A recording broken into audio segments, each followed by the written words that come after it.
Good morning, San Diego, and today we're going to be talking about the political process to become president. One of the requirements to be president is you have to be 35 years old. The next, you have to be born in the USA, and you have to be in the country for 14 years straight. You also have to be educated highly if you want to have a chance to be a president. You have to have experience, you have to be wealthy, and you have to be good looking like JFK. You have to have name recognition. You have to be a really good speaker, like a Barack Obama, and you have to be very intelligent if you want to lead the United States of America. You have to be trustworthy. You have to be a Protestant. Well, most presidents are.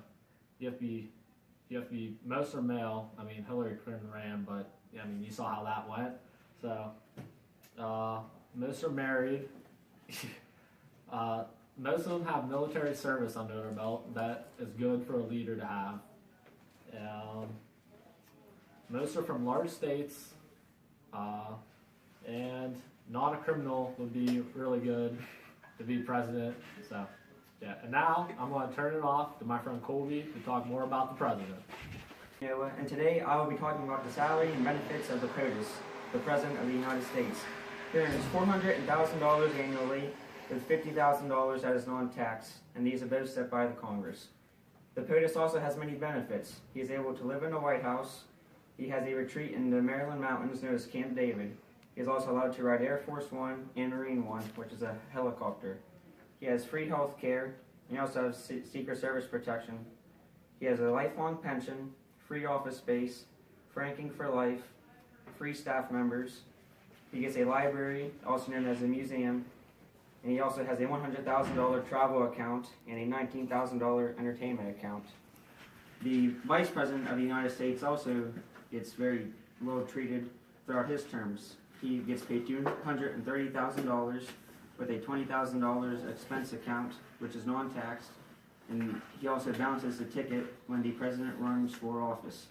He also has many benefits, such as living in the U.S. Naval Observatory and a pension that is based on his years of service. And he also has Secret Service protection while in office. And now to Jake. And I'll be talking about the hats of the president.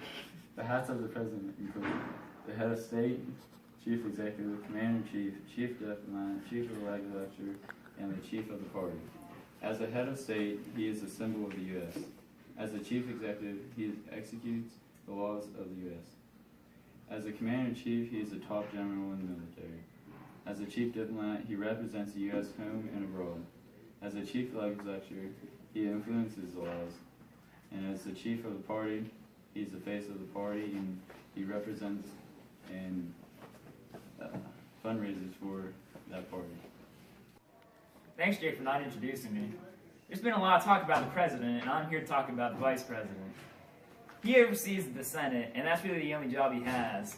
But after the vice president's gone, there are other people that succeed him.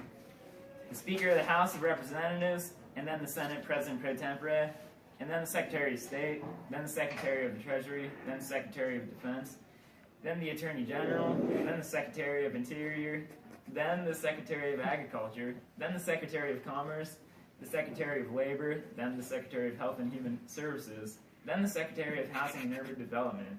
Then comes the Secretary of Transportation. After that, there's the Secretary of Energy. Then comes the Secretary of Education. After that... Thank you, Blair. Now, I'm going to give you some presidential facts. The shortest president was James Madison. The tallest was Abe Lincoln. First to use a telephone, Rutherford B. Hayes. The first to be photographed, James Quincy Adams.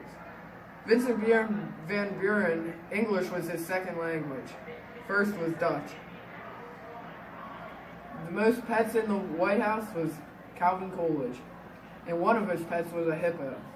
That's all for now. Stay classy, San Diego.